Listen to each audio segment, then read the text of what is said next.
Hello, everybody. It is Stevie, and welcome to episode 3 of Gush, Erupt, Deconstruct. I'm here with Jehu, What's up?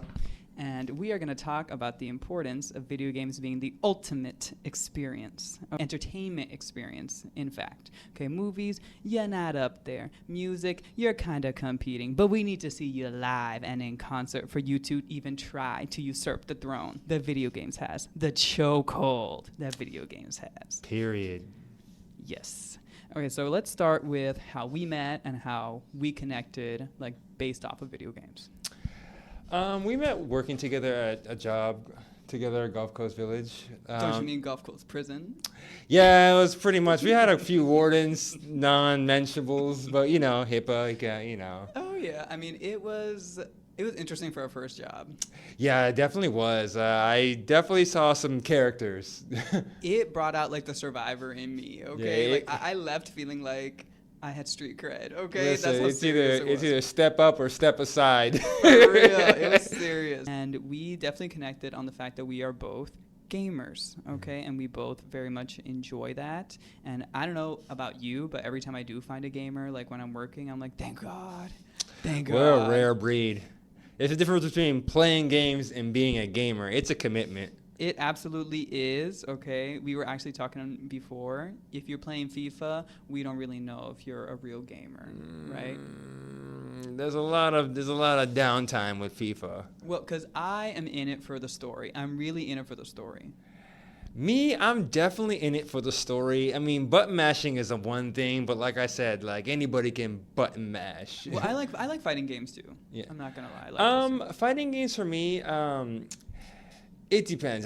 When I was growing up, the biggest things were, Mortal Kombat, Tekken, Street Fighter, and they required actual skills to play. Like, Oh, for sure. I just wasn't that type of gamer. I wasn't that hungry back then for it. I was still puzzle solving and playing Pokemon and just taking it easy. Oh my God, Pokemon. Okay, I'm so old that I remember the Game Boy Color. Do you remember the Game Boy Color? My Game Boy Color was purple and see-through. Mine was yellow.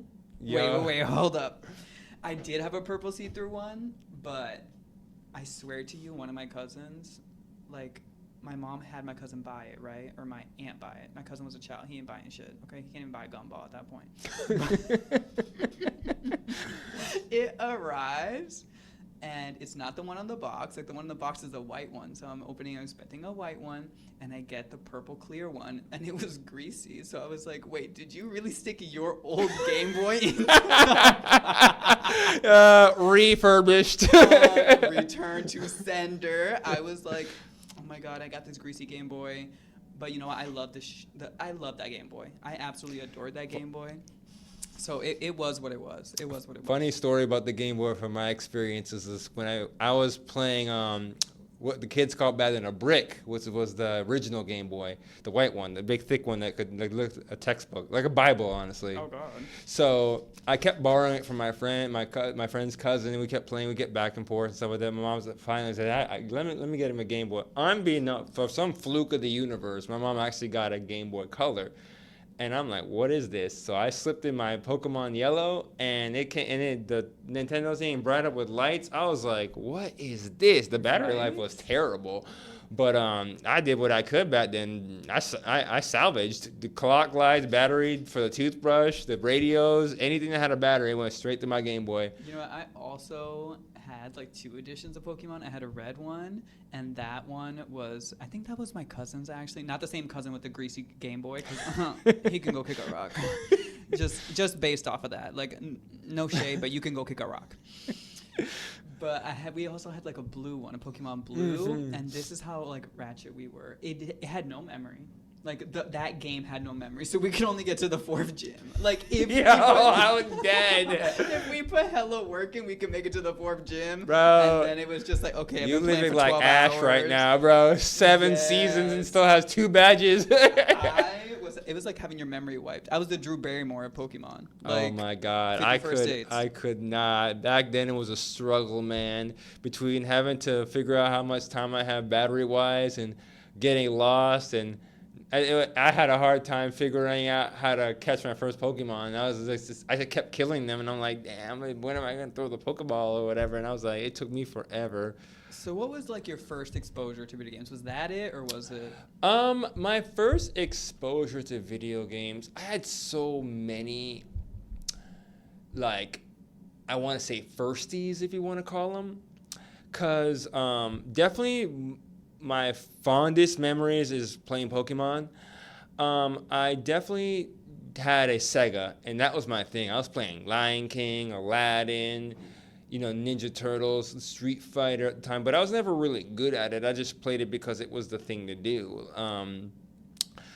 I wanted my mom, when I was relevant in gaming, PlayStation came out. That's how old I am. PlayStation was like new when it came out, and I was like, I wanted that, but I was content with my Sega. So I was playing it, and then when the PS2 came out, that's when I was hungry for it, the new console. I wanted that It's like the bad. same thing with me. Okay, so I was, I don't know, 6 when the PS2 came out, 5 or 6. And I remember my cousin Chris, this was his greatest gift to me. Okay, we all used to play like video games together. Okay, shout out to Chris. Thank you very much. And he had a PlayStation 1. And, PlayStation 1 was okay. It was gray. It was like, sure. We played Gundam on it. We played, like, Final Fantasy VIII on it. That was great. But PlayStation 2, the thing was black. It was gigantic, okay? It was huge. I loved it so much. It was not the Slim Edition, okay? Like, this is what is the year 2001. Bro, there was no Slim. Bro. There was no weight loss. No. It was straight hardware. Yes. That was an interesting console. And the fan at the back, was so dusty by the time I was done with it. It was, but that was like a dream to me. I was like, oh my God, I have my own PlayStation. Are you for real? Funny story about my PlayStation 2. Like you said, I went to the friend's house. They were playing like Need for Speed and stuff like that, games that were like transitioning. And then I wanted a PS2 so bad. And I think I got my PS2 in 2003. It was out in 2001. So funny story, my mom trolls me two Christmases. One, she tried to get me a Sega Genesis when I already had one for Christmas. So I got trolled, and I'm like, wait, this is because I guess it was an updated Sega Genesis where you didn't have to blow its cartridges. So my God, blowing on the cartridge. Okay, we'll get to that in a second, but continue. And I was like, Mom, this is not what I wanted. I want a PS2. At least get me a PlayStation. What is with this like refurbished shit I'm getting? I'm like, she's like, all right, next year I'll get it for you. Then she gets me Then she doesn't get me a PlayStation. She gets me more Sega Genesis games. And I'm like, all right, this is getting insane. But like I said, back then, my Game Boy was still a workhorse. I was doing all kinds. I was playing gold, silver. There was still a workhorse in it. Second, I was like, Mom, this is it. We're going to Walmart. You're not going to troll me. And this Don't is tell how me she took you to Layway. Did she take you to Layway? She took me to Layway. Say less. But when she took me to Layway, she'd already paid halfway through it for the game. So I went to Walmart, and I made the most legendary mistake of all time. So I got a choice to get 3 games. I am a huge Spider-Man fan. Like I might have to go to rehab after this. Wait, okay, so quickly, Spider-Man 1 on the PS4 or Spider-Man 2? Spider-Man 1 on the PS2.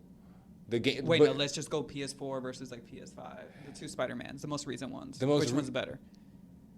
The PS5 one is better, and Okay. Amazing Spider-Man 2, Marvel Spider-Man 2 is like by far the best Spider-Man game ever made. I'm not gonna lie. So I had 3 choices. I bought Digimon World Rumble 3. I bought Spider-Man 1 based off the movie, and I bought Kingdom Hearts because I like Disney. So my mom bought the system, but because our TV was old and ratchet, I had to get an adapter, which she didn't buy. It didn't come with the system back then. So I was like, okay, Mom, I'm not buying it. I'm not buying it and 3 games. You're going to have to get rid of 1 game and keep the other 2. Tell me you got rid of Digimon. Tell me you kicked Digimon to the curb like the rest of society.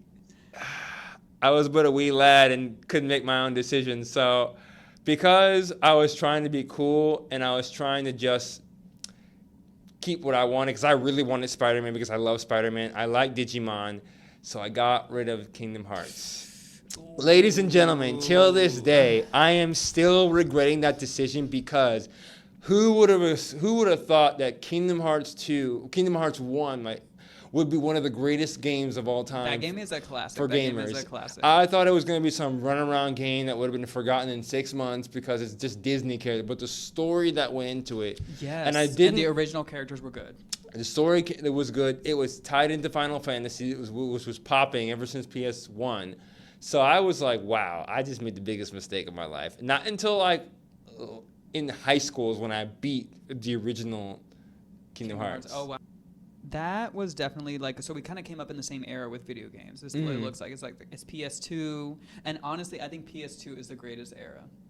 It was the greatest era because it was a transition, because I remember back in the day where you bought a video game and it was $49.99. That was top dollar back then. Yes. And then you got Final Fantasy, and it was like the first cross compatible. You can play PS1 yes, you could and play your old PS1 games on it. So I was big in Final Fantasy at the time.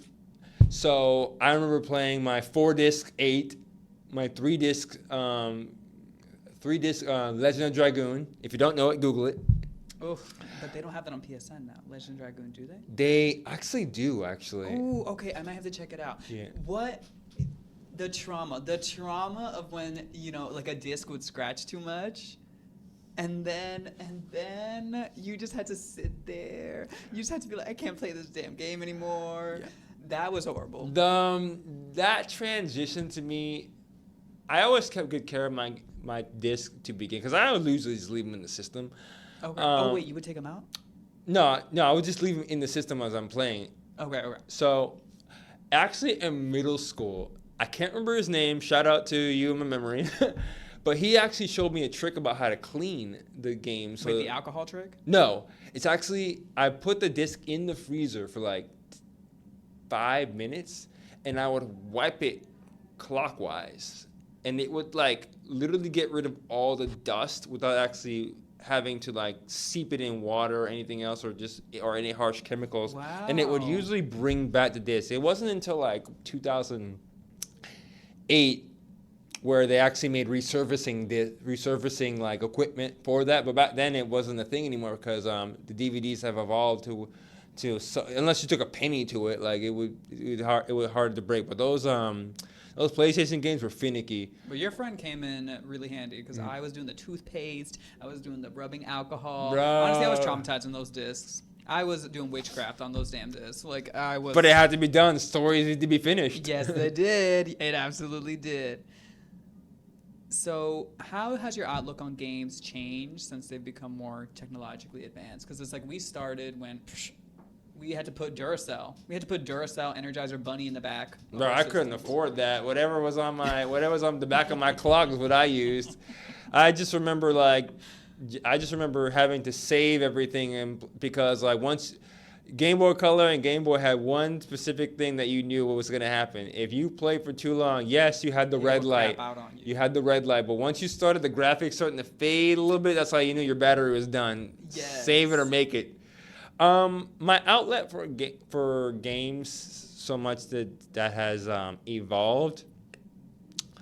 I definitely like the whole realism fact.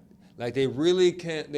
Their engines have really come a long way from even from the Final Fantasy days to the Ninja Gaiden to Ghost Recon to even Call of Duty, and let's not talk about Rainbow Six. But just in general, they want that realism, and I love how gaming industries want to go for the realism, because you can't tell a story if it looks like a stick figure still. I have got to disagree here. Because I still live with the block games, and I still like them. I can play a PS1 game and still absolutely get my life. I'm one of those graphic snobs. That's my problem. So if you're a graphic snob, tell me what What engine do you think is the best right now? Because I really like the Unreal Engine. So that's like Final Fantasy VII Remake. That's going to be your Resident Evil remakes. That's a beautiful engine. I want to say the Engine 3 only because it's the only one that's sustained its lifespan. Okay, so what game uses that engine? A lot of those games like Uncharted would use it. Okay, And yes. stuff like that. They've really like, even though they haven't made like a new. I know they have a 4, but it's finicky. I know, but they have like with those games, even though they don't bring out brand new engines all the time, but you can tell with each console they're tweaking it to where to make the engine more optimized. And from like with Uncharted, for example, Naughty Dog and all them, they got that. Each game, they really focused on a different aspect of the engine. Like first, engine was with shading, coloring, contrast. Then they wanted the realism, the frame rate, everything. Everything changes depending on the game and what it requires and how the system reacts to it. The only graphics I could never really get into was the graphics for Bethesda. It always seemed like it was the same. Like even though it would get brighter, sharper, but it always had that. It didn't have that realism to it. It lacked the realism that the Unreal had.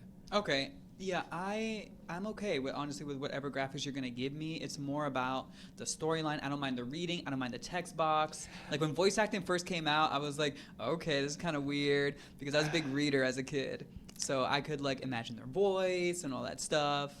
For me, the graphics do get me because I like the realism. I like it. It keeps me interested into the story. Whether the graphics are good or bad, if the game interests me, I'll play it. I'm not that much of a snob, but I expect that sometimes like when games come out, they have a fresh look to it, like a fresh paint job. I mean, I will say that like a certain graphical style that turned me off completely from a game, like Zelda, Legend of Zelda Wind Waker, I was like, nah.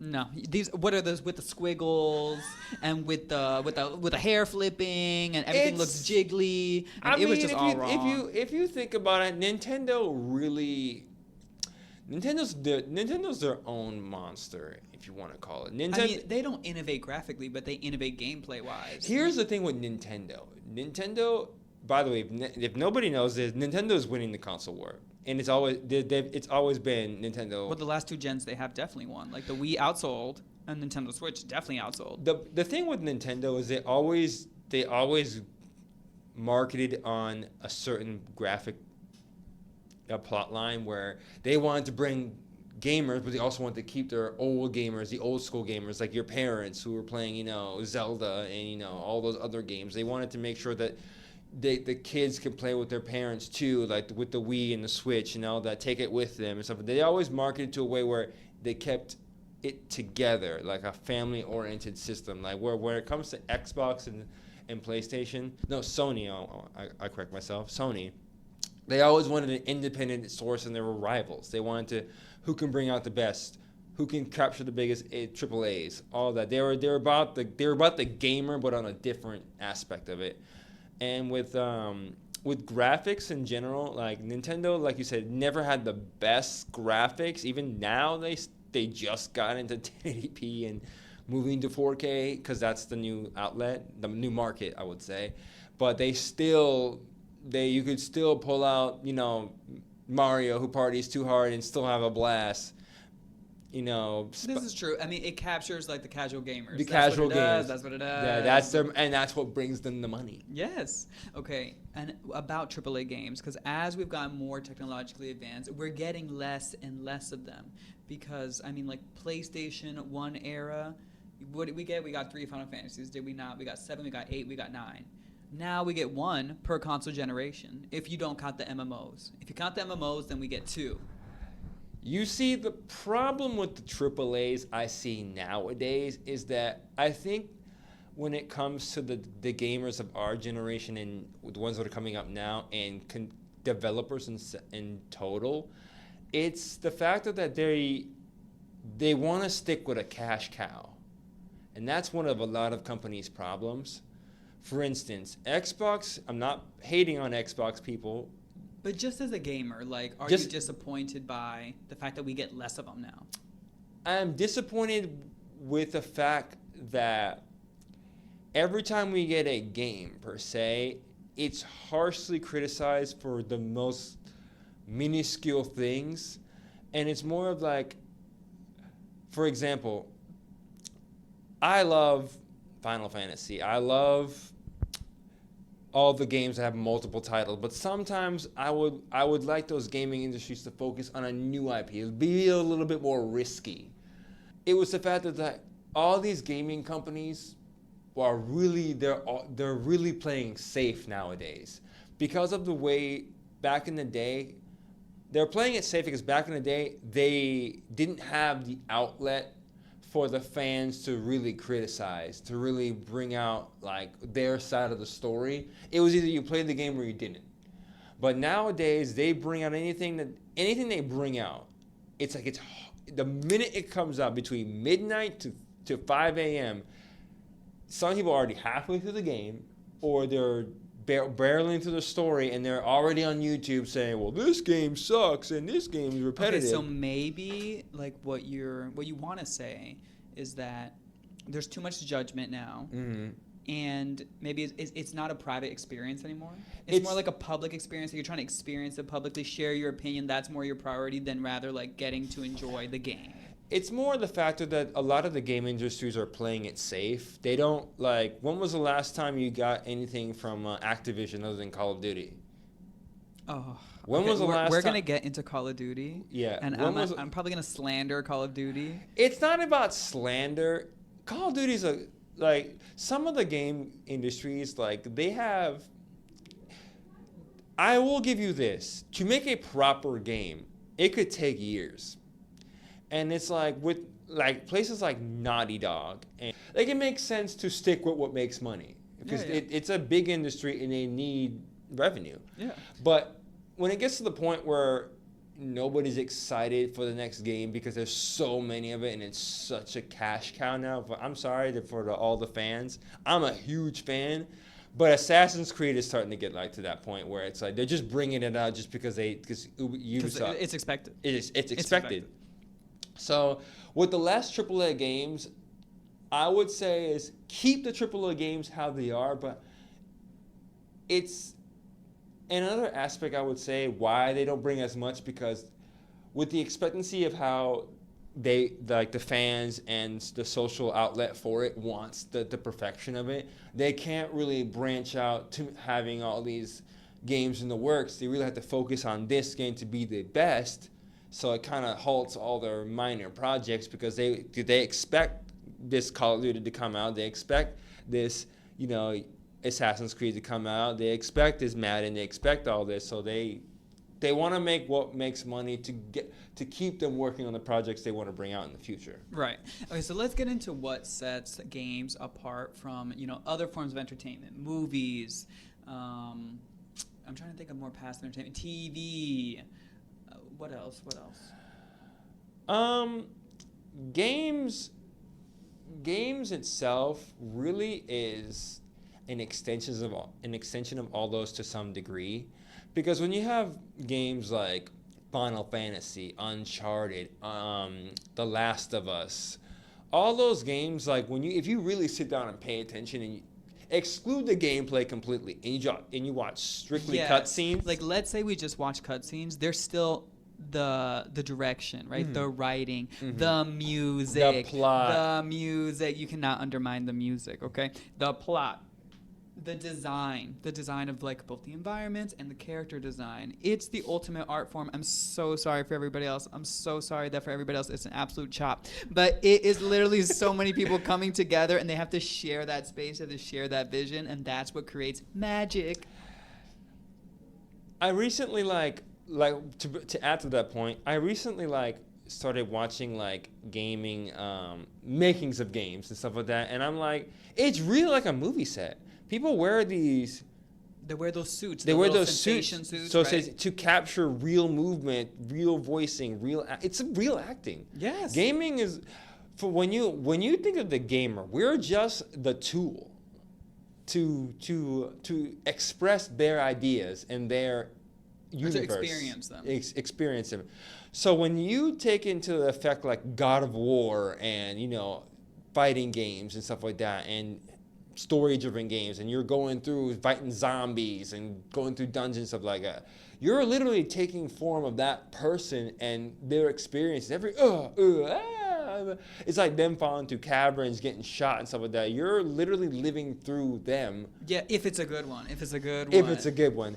So it's like, when it comes to entertainment, the music is by far one of the most important, like, I think so too. Concepts to gaming, because, for example, a game like Sonic Frontiers, the plot was a little Sonic-y, and then it was dark, but the music was by far had no business being that good for a Sonic game. Well, always, Sonic has solid music always. Always. Or like, I will say sometimes music can be so insipid in a game that it just doesn't even matter. Like Dragon Quest XI, that was a good game. You ever play Dragon Quest XI? I've never played Dragon Quest XI. I'm just now playing 9, and I enjoy it. Okay. So, Final Fantasy's always had a score that just was like, it was heart-wrenching. It's just like... It's always good. It's always good. Final Fantasy, Square makes no expense on their scores. They know. Well, it's because, Uematsu, he's got that. He's got that magic. Although he did stop after 10. So, and there were still good scores after 10. Absolutely, there were still excellent scores. Even Kingdom Hearts, like, the people, yes. even the people they pick now, like... Hikaru and all of them, they just do an amazing job. Like, it's, and not to take this away, but like, even in anime, like, anime is nothing without its music. Is You're right. OSTs. I can't even imagine like an ASMR anime, no music, just that voice acting. That would be awful. So music, even in movies per se, music is like, it's a thing. Like when you like. It may not be in the beginning, but there's always they even play. If you listen to like some of the background music in bars and in movies, they'll still play Frank Sinatra. They'll do all kinds of music for that generation, that era. They use music to timestamp the movie. Oh, absolutely. So music is a definitely part of it, which makes gaming more experience. Like I'm still listening to like tracks from like Spyro. on stuff like that. When I drive, sometimes I want to hear gaming music. Or when I work out, I absolutely will listen to some gaming music. Oh yeah, it keeps you pumped and everything else, and it also timestamps you as well. Like I'm listening to music like it was like 20 years ago, and it first came out in the game. We're like, is that a thing? So when it comes to gaming, is like literally takes aspects of everything that's popular out there and brings it into what gaming is. And you can't really like, gaming is like, I guess, a child of all of those things, like movies, music, entertainment, like people, the live action actors, these are actors, Mm-hmm. Or the voice actors. Oh, voice actors are so underrated. So underrated. And like, I just played Nier Replicant. Liam O'Brien elevated the game. You ever played Nier Replicant? Yes. Okay. Have you played Automata? Yes. Oh, okay, we got to get into that later. But Replicant would not be as good as it was if Ray Chase and Liam O'Brien were not the two main characters, voicing the two main characters. When it comes to voice actors, they are underrated in terms of like the material that they have, because when you look at it, that like, for example, it could be the best movie ever made in general, but if you have a poor cast then it's going to be a poor script, it's just going to tank. Yeah. And then the problem is that the industry is relatively small when you look at it, because most of our gaming companies in general, the big AAAs, are overseas per se. So when they, like for Final Fantasy, when they dub it and they come back here, and they usually pick the people who are most popular and most voices are recognized and most who fit the roles, and it's usually the same people.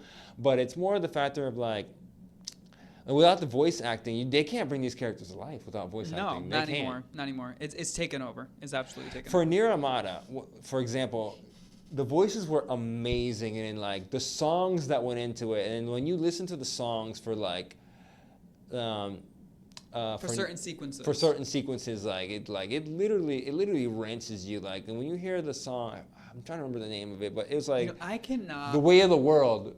The Weight of the World. That one's a good one. That was Well, a we good one. used You to have to play it in the context, or else it's no fun, It's no or you don't fun. get it. Oh, you don't get it. And it's Yes. just like, sometimes it's like, It can be very powerful. it's very too much. powerful. Like, there are times where when I play Final Fantasy, recently when I played Final Fantasy Crisis Core, and then when Angeal dies, and then he's, The spoilers of it all. well, I mean, it's like a 15-year-old game. honestly, but Yeah. at the same time, it's like the music, the raindrops, the Yes, it all works together. And, yo, if I told you if I didn't have a teardrop, I was like, let me be stop lying. Let lying. me stop You'd be lying. lying. I mean, like in the raw emotions in video games, when you come back to the music, the score, the voice acting, you don't even need voices to understand. Spoiler alert: you don't need voices alone to feel the impact when Sephiroth stabbed Aerith. Oh my God, you're really spoiling this for everyone. For Final Fantasy VII, You just don't know. I mean, it came out like 30 years ago. You're probably right. But it's just like they were just blocks. They were blocks, but Uh, you still felt it. But you felt it. Like You literally, did. people are still talking about when I know how you feel about the PS3. But when I played Last of Us, and the first scenes about Last of Us with him and his daughter, yo, you had to have no feeling to not feel. Oh yeah, that was powerful. It was just powerful. Like, it was just so many games have made scenes iconic just simply because the raw emotion, and it cannot be done without voice acting. This is true.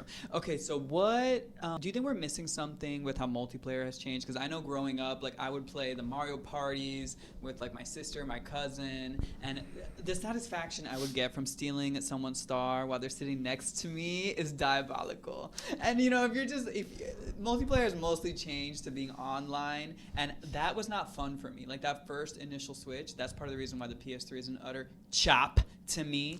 Okay, it's a waste of an era. It needed to go. Longest era, though. Is off. Wait, what? Yeah, longest era.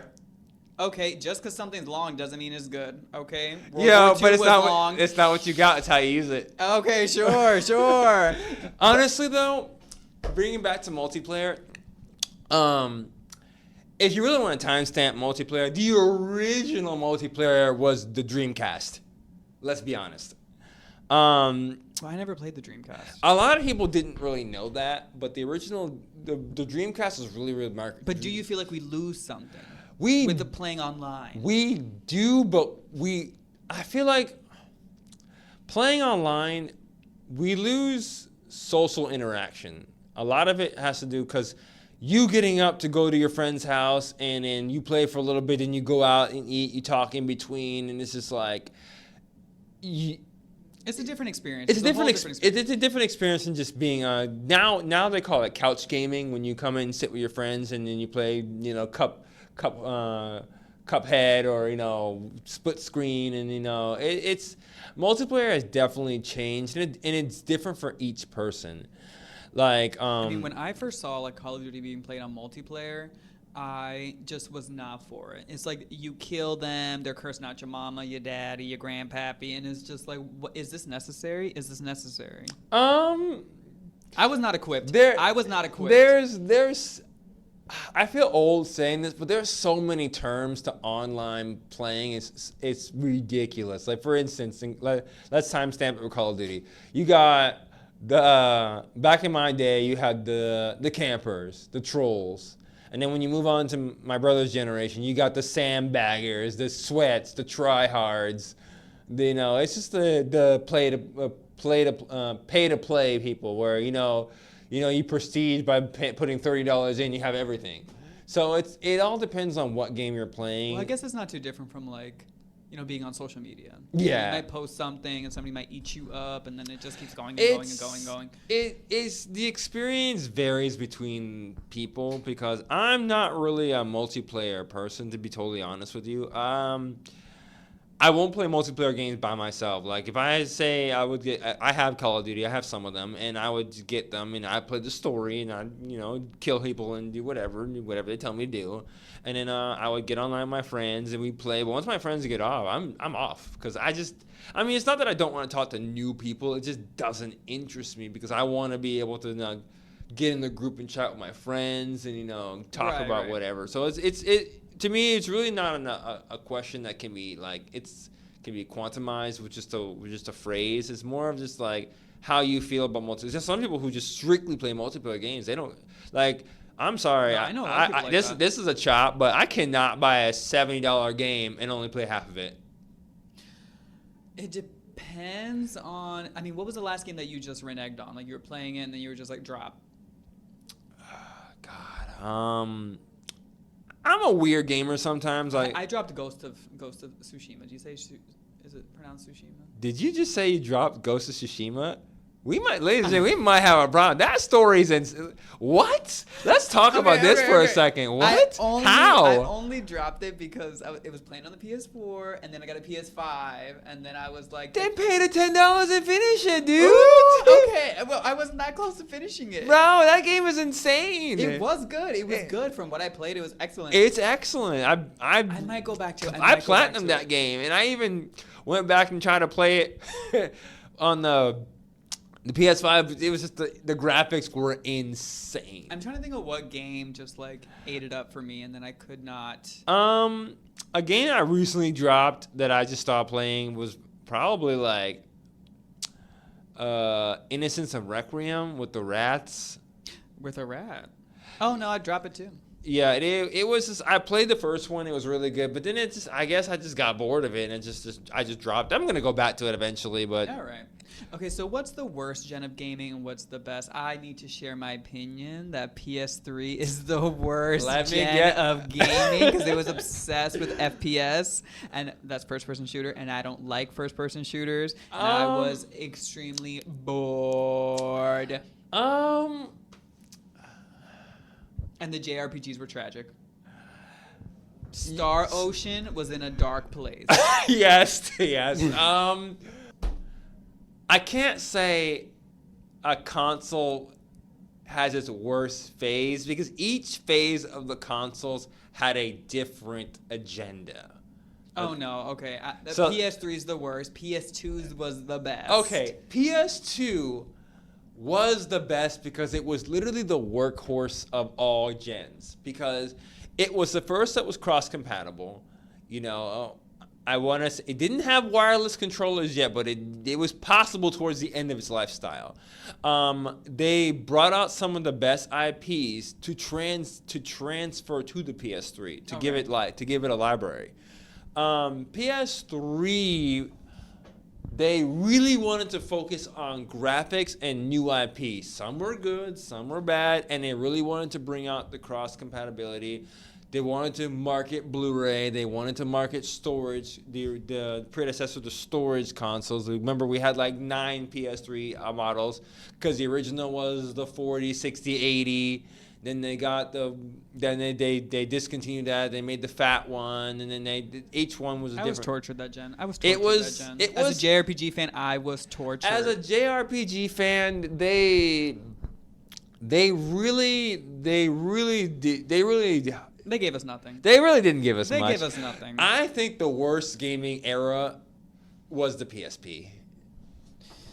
I think that was the worst because it was literally. But it's a handheld, so I don't even consider it because to me it's like the console games. That's everything. But a handheld is. But like here's the thing I didn't like about it. It was a money grab because what it really was that you could take your PS. It was a predecessor to the Switch. Like it was like basically the same thing.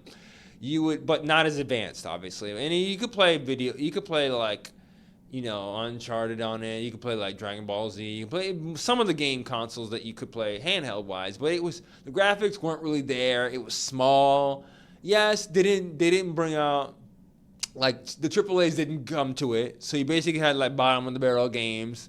The library was horrible. It was just, the price was expensive for its time frame. But okay, so let's talk PS2. What was the game that you had the most hours on? Jesus. Because for me, it was Guilty Gear X2. I had a bunch of hours on that game. 'Cause that was a great game, and I had a great If I story wanted mode. to say, if I wanted to quantumize time for the games I played on my PS3 too, I had to say Dragon Ball Z, Budokai 3. Okay. Oh, wow. That's interesting that it's both fighting games. Although I will say my PS2 went through a phase. I own 2 PS2s. Not at the same time. I'm not a freak. I've only owned one, my original fat one. Okay, I had a fat one, then I had a slim one, and I think I actually had to buy another slim one. I won't tell the story about how that happened. But I did have one where it took a tumble. It did take a tumble. And then it, for some reason, would only read Final Fantasy X. So I had a Final Fantasy X save file that had like 200 hours. It was the only game I could play for over a year. Hey, it's a good game to play, though. It was. I was grateful, but I was also like, oh, what's happening here? That was not great. The PS2, I mean, it was one of those. The lack of security on it was a little underwhelming for me when it comes to the 3, 4, and 5. Because literally, I could ruin your whole life by we're playing video games together and blah blah blah, and you're like, you suck, and I don't like you, and let's not be friends anymore, and whatever. And I'll just yank your memory card, and there's your whole life. Oh yeah, I mean that. There's your whole life right there. Your whole life was that memory card. Although I will say, I don't think anyone would try me in that way. Because I might run after someone and do some damage. I mean, my memory card is my whole life. But I love the fact that because your memory card is your whole life, it was basically the memory card was basically your PSP. Okay, so one of our last questions, or second to last, before the this or that section, which allows us to get to know our guest. If you only could play 3 games, I'm gonna limit you to 3 games across all gens. Okay, you can't play anything else, Jehu. You can't play anything else. What are you taking with you? Oh God, I don't think across all gens. Yes. God, currently I would take Spider-Man 2. On the PS5? On the PS5. Okay. I would take that because I play so I that gotta get it religiously. together. I fight crime every day, ladies and gentlemen. Wow. The other 2 games have to be some sort of fighting game. It either be Dragon Ball Z or Gundam. And then I would need the last one, I don't know, because I like story games, and I can play games over and over again, but like story games, once I beat the story and I understand it, I don't really. I want to go back to it. I want to continue a different story, but Spider-Man, a fighting game, and I don't know. That would be like whatever's left after the apocalypse that interests me. Okay, all right. So it would be like an up in the air game, honestly. Oh, I'm absolutely going to take Guilty Gear X2 on the PS2. That game literally had my directional buttons wonky. Like, that's how much I was playing that game. And, all the characters were so smooth. The controls were so smooth. The story mode is flawless. And it's so hard to complete. So I'm going to take that one because it will endlessly entertain me. What else? Oh, I'm going to take the Final Fantasy X 10-2 remaster. That's 2 games in 1. Oh, That's 2 God, games in that's 1. cheating. It's not cheating. It's Okay. not cheating because there's 1 disc. It is, yeah. Back in the day, though, that was like 6 discs. I said any gen. You said, yeah, you're right. You did say any gen. I did. Okay, so I'll take that. And then, what else am I going to take? I do have one. Okay, go ahead. My third one will probably be Ratchet and Clank Trilogy. That is good. That's a good choice. Yeah. That's a good choice. Okay. My third one. Okay. It's like picking children. You don't have to feed them. You see, that's what makes a game so much better than children. You gotta feed them. You gotta change a diaper. Oh God, Sims all over again. That's it. None of it. Okay. Oh my God. Oh, Hades. I'll take Hades. You ever play that? I have not played that. It's a roguelite. It's a good one. It is. You can play on and on and on and on and on and be endlessly entertained. Yeah, I'm gonna take that. That seems very representative. I like those choices. Okay, so for the this or that phase, I'm going to give you 2 options, and you have to pick, and then you have to explain, and then feel free to reverse it back onto me. Shoot. Okay. Would you rather work at Gulf Coast Village for the rest of your life, or Be in a wheelchair. You know what? You know what? You know what? That's a loaded question because if I was in a wheelchair, I'd probably be in rehab there. So fuck that. If I had to choose, literally, I would pick the wheelchair just because I would sit on my ass and play video games all day. Okay, I like that. I like that. Okay. And as long as my hands still work, I don't feel my legs, so I don't feel my butt, so it won't matter. As long as my hands work, I could enjoy life, you know, as much as I can. I wouldn't be working. Okay. Perfect. I like that.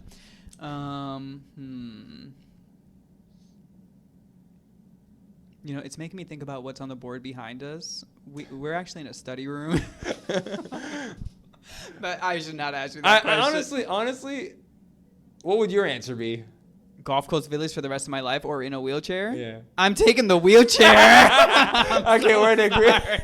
I'm not working there for the rest of my life. Okay, that's my life is a long time, though. I know. I mean, maybe they'll give me a discount living there. If I work there for maybe so it's long. a buy-in. So. Honestly, they won't. They'll give me a spot. Yeah, after that wrinkly shirt, I don't know if that. Oh my God. Okay, yes. My last day of my first job, I came in and I was like, why would I iron my shirt? We used to wear these like long white shirts, and I came in. Ladies and gentlemen, this shirt was so wrinkly that my boss literally said I would send you home, but it would take you an hour to iron that.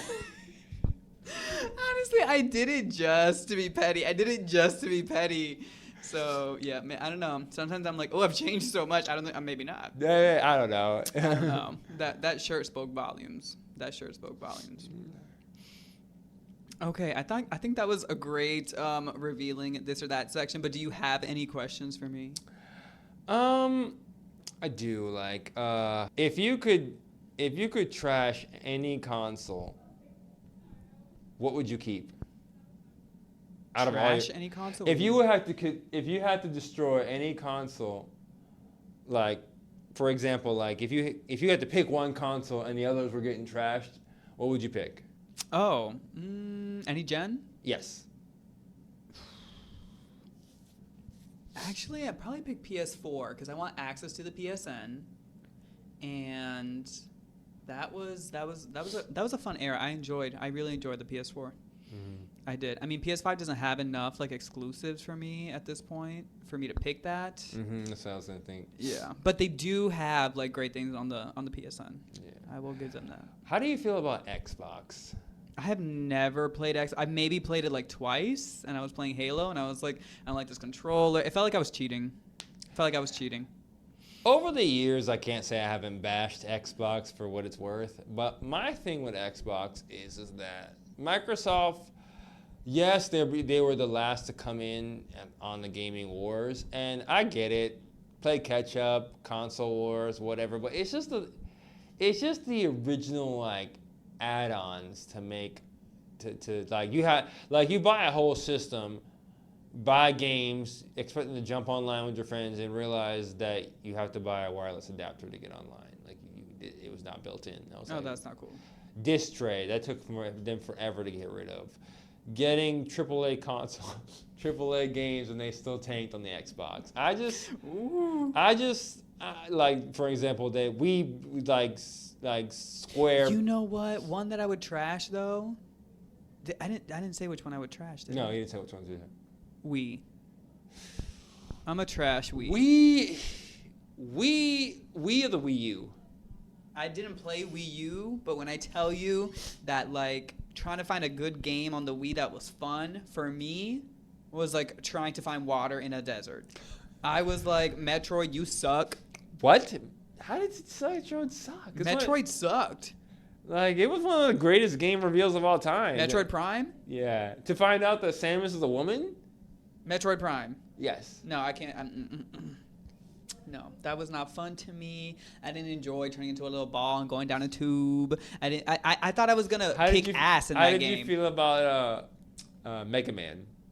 I've never really played Mega Man like that. Same here, but it was a big thing back in the day. Like, Like in school, they'd be Wait, like, this is a great question. go ahead. What is like a horrible game like people trash that you love? Because like I love Resident Evil 5, and people look at me like I have 17 heads when I say that. There's a lot. This is gonna be a controversial one. People are gonna start being my door mobbing my house after this one. I like Last of Us 2. I said it out loud. I like The Last of Us 2. I like Last of Us Part 2 too. A lot of people hated on it. No, I understand that, but I also like. Did I shut the game off after they were like, "Oh, you got to play as Abby"? Yeah, Abby's her name, right? Yeah. I was like, I'm not playing as this big old giant. I was sick of her. I was tired of her. I was like, when we gonna kill her? But then by the end, I was like, okay, I could see that. Like, It makes sense how it went down, how it didn't went down. The petty reasons of the thing about gaming and hating on games for whatever reason, you have the right to hate on it. I could hate on this mic right now, but the thing about it is I have to have a reason to hate this mic.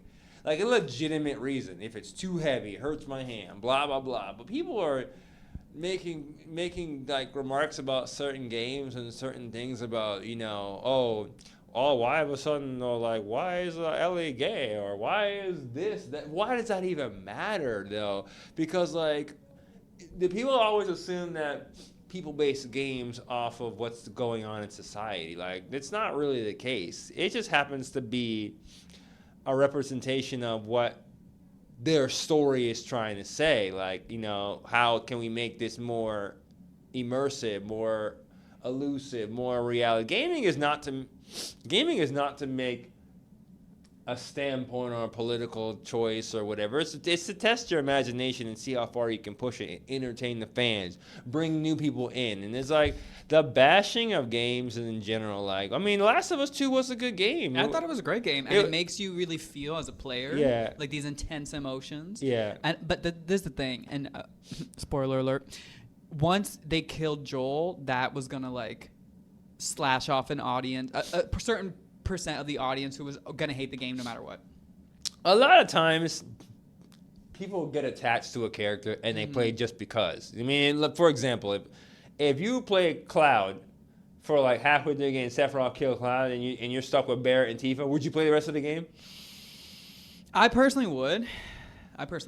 But there had to be a reason why they killed Cloud. There had to Sure. be like, it couldn't have just been a write-off, No, So right. it's like, But I did feel like there was a reason why they killed him. did Joel? Yeah. Yeah, they killed him because Is the daughter of the Firefly's leader, and she was getting her revenge. And then it's kind of like what's it called? Like a juxtaposition between Abby and Joel. They're kind of similar in a lot of ways. But the problem being is that what Abby didn't understand is that the reason why Joel killed the mother was because without Ellie, then there would have been no way to stop the virus. So saving one person, she was thinking of killing Abby would save the world. No, killing Ellie. Killing Ellie would save the world, and that would be done with it. One life quantumizes for everyone else. Right. The way Joel looked at it was, you couldn't lose another girl. You couldn't lose. No, right. And I think most people identified with that. So then to see him die, it was like. It was like, why did he even do all that in the first place? Right. So yeah. But honestly, if I was the creator of The Last of Us Part 2, I'd be super happy that my game pissed everybody off.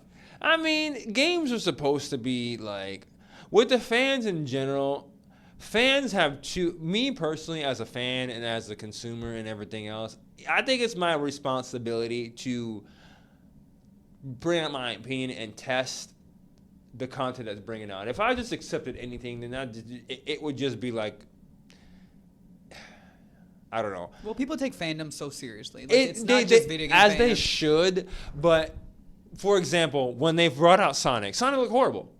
So they bitched and then they fixed them.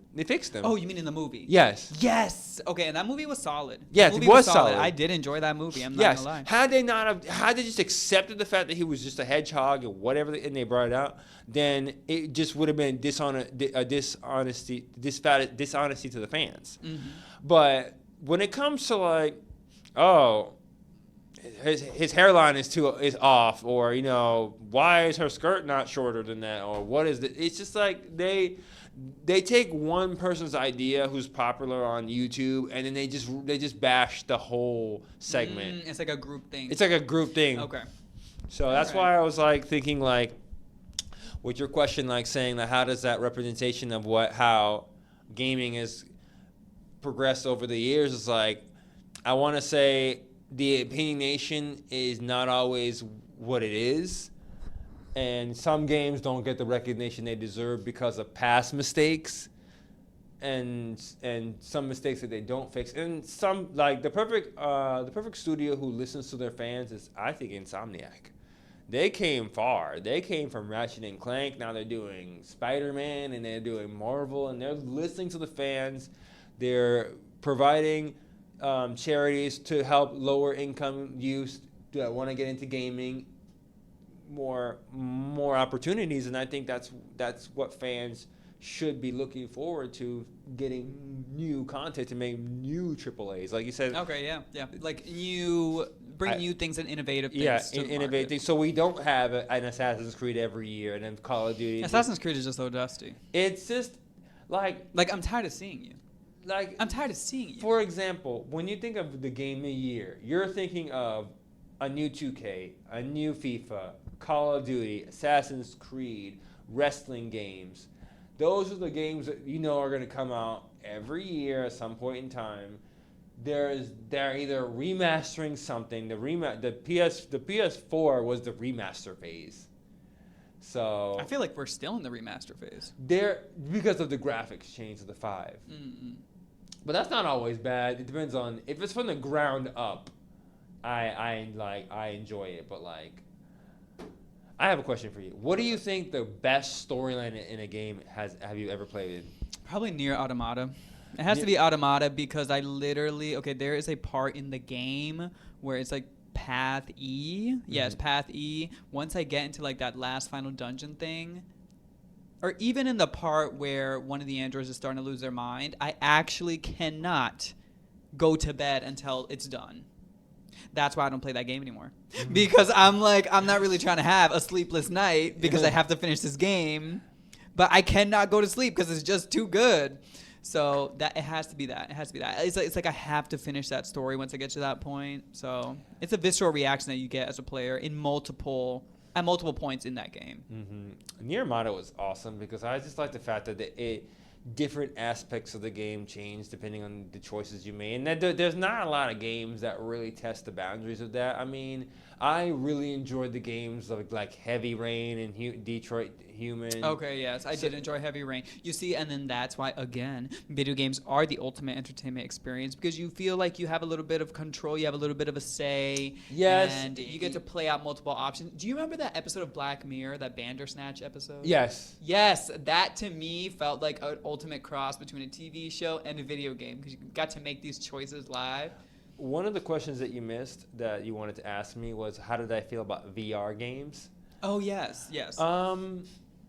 I've never actually owned a VR system. I think it has potential. I don't think we're there yet technology-wise to be like a contender, but I think it has potential. It's just the fact that, like, I don't know. I just feel like we're not really there yet to really truly judge it, but it has led to some funny moments. It has led to some funny moments, and for games like horror games and stuff like that, I could see it. You're traveling into this virtual world, and I could see it being like the best thing ever, maybe 10, 15 years, 20 years down the line, I think it is. But I think in terms of like, as of right now, I think it's just too experimental right now, and it's not marketable or affordable. Because I mean, the Oculus is affordable now, but it's not a contender because it's not bringing in the AAAs. It's not bringing. It's just its own entity now. So I think in about like 20 years, I think it's gonna be like the thing. Like just I don't want it to phase out like 3D movies. Yeah. So. All right, well, I could sit here and talk about video games all day with you. Same. But at the end of the day, we got to kind of wrap it up. All right. This was amazing, though, and I hope that you hung on to the end. But thank you, Jehu. Thank you for. Thank you for having me. Of course. All right, and I will see you all later, or you'll hear me later. You don't really get to see me that much, but whatever.